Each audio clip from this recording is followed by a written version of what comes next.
Hello, my name is Robbie. Can you tell me your full name, please? My name is Sten Spike. Okay, and can you tell me where you're from? I'm from Turkey. Okay, and can I see your identification? Yes, here you are. Okay, thank you very much. Now, in this first part, I'd like to ask some questions about yourself. So to begin with, can you describe a brother or sister? Okay. I have an elder sister and younger brother, and I'm going to talk about my brother. My brother is younger than me, as I mentioned, and he's a quite bubbly, easygoing person. He loves going out with his friends and then family. And even though he's younger, he's a quite mature personality. And he loves helping out people. You know, he's always there for me and for everyone. And he's always like nature. He likes nature since his childhood. I can remember, you know, when we played and everything. And even though he's younger than me, he's quite tall. And our appearance is a little bit different. Even though everyone, you know, when they see us, they say, you know, there's a resemblance. We can definitely say that. But I was like, no, I can't. Okay. What do you think it's like to be an only child in a family? I don't really know, as I mentioned, you know, I'm in the middle.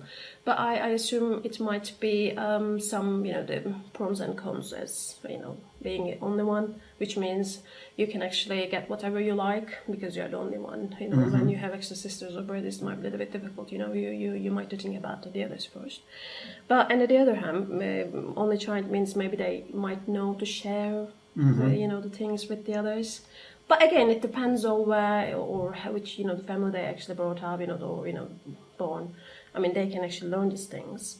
But I think they might get a little bit jealous maybe, or I don't know. Right. I mean, might be. And why do you think that some people choose not to have children? Again, this is quite a personal thing. I mean, everyone is different. And I mean, they might think, you know, this environment, the world is going really bad. You know, lots of problems actually arising every day, and also stressful lifestyle, and also not enough money, even though people work hard. And then, you know, everyone, like, I assume, like, they give their child the best they can. And if some people might think that, you know, they haven't enough things to give them, or this world not good enough for them to actually raise a child. I think that it might be the reason. Okay. I assume. Right then, now I'd like to move on to talk about clothes.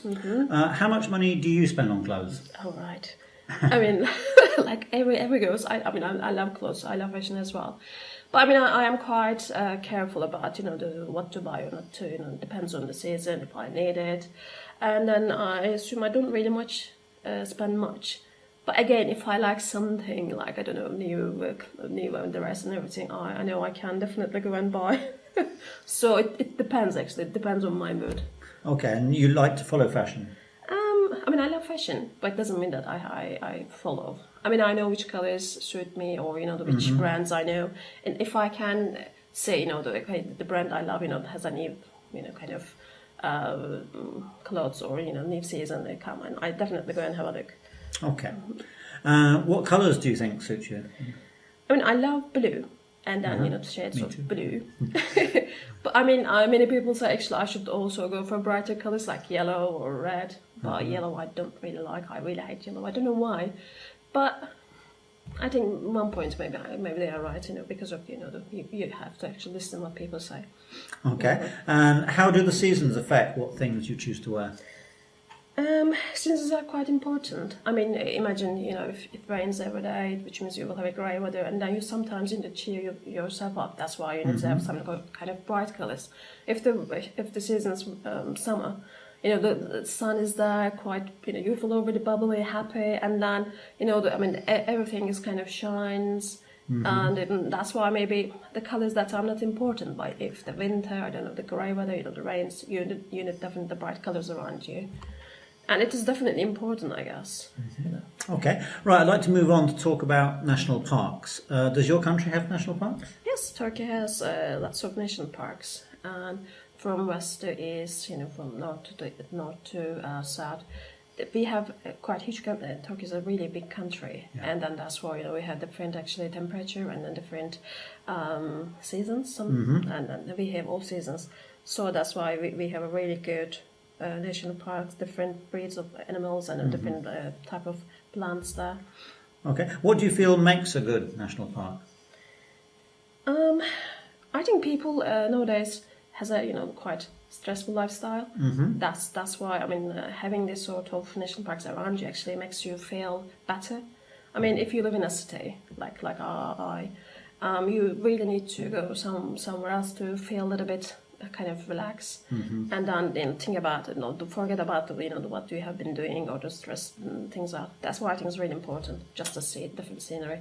Okay, right, now I'm going to give you a topic, Okay. and I'd like you to talk about it for 1 to 2 minutes.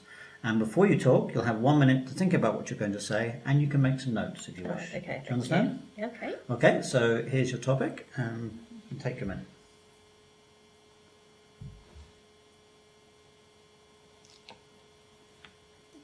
Okay, you ready? Okay, yeah. Now, you've only got 1 to 2 minutes, so don't Okay. worry if I stop you in the middle. All okay? right, okay. Please start. I mean, in Turkey we have different kind of events. Some of them actually kind of religious, and then actually come from traditions and everything, and some of them kind of arts, music and everything.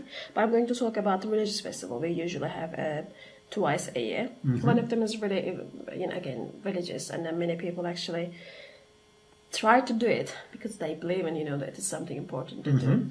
And I find it actually quite interesting. I mean, even though, the people kind of has a different lifestyle, but they try to do it because it makes them happy. And also the other thing, they actually this sort of events actually bring families together.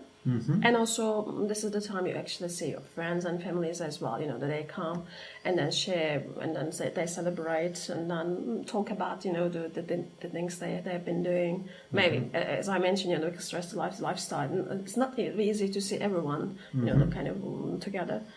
That's why it's quite important, and it usually takes 3 or 4 days. And then again, kind of people come and visit each other, and then you actually kind of go and visit them as well. It is important. Why for me, it's not famous, but it is important. Like it's a kind of religious thing. It's again because the years and years, like everything, lots of changes.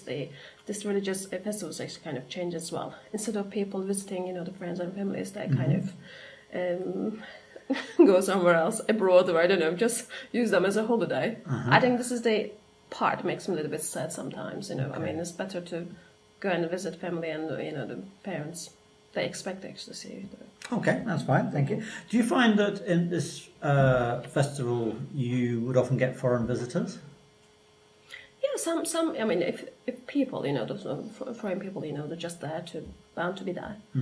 I mean, then enjoying, because one of them is related to fasting. I don't think people might like to join them. Probably not, no. Okay, right, I'd like to talk about some topics related to this now. So to start with, I'd like to talk about culture. So what are some of the things that define a country's culture? So there are too many elements, when we talk about culture. Again, it can be that they are, the language, music that they created, or the clothing. Again, the music that I mentioned. I don't know. The language again, they kind of it developed during the years. These are the things that actually make them kind of together. Okay. And how are the arts, such as painting, music and literature, viewed in your country? Many people are quite interested in arts, and such as dancing, music, and everything. But if there's a kind of events happening in their city and everything, they are quite happy to go and visit and actually have a kind of opinion about themselves. Okay. Do you think governments should fund cultural activity in a country when there are shortages for such things as education and health? Yeah, these are quite tricky questions. Yeah, I mean, if they have, I think government definitely, makes a point of actually giving their citizens everything they can. And but if there's a shortage about money, because art again is a kind of education, isn't it? Yeah. I mean, this is something actually they can develop, and then it's something they can actually feel happy, free to express themselves, whatever happened, they have to express themselves. But I mean, again, government should find a way to actually kind of support these events as well, because these are important. Okay. What are some of the things that define a great work of art? I can say whatever uniqueness, maybe I can say, or the different way of looking at and then my view in this case, if you see something and then it makes you happy, I think it's the main thing, because there are too many different things, different groups or different reforms, too many different names, in art or music and everything. But you have to enjoy it. It has to touch you. Yes, and then touch you, yes, and then you can feel, that's something unique, that's something different. Okay. I think it makes a difference. Right, I'd like to move on to talk about museums.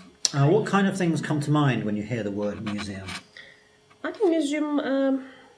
I feel like the place where all the collective interesting things actually put. It can be kind of nature or science related, or kind of art, historical dancing. Every little interesting pieces actually can be put there to give people a kind of a little bit information about what it's all about.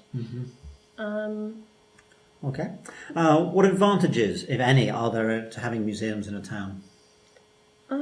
As I mentioned, museums are kind of collective things, and then of course, if you have it in your town or you stay, you will benefit, from having it.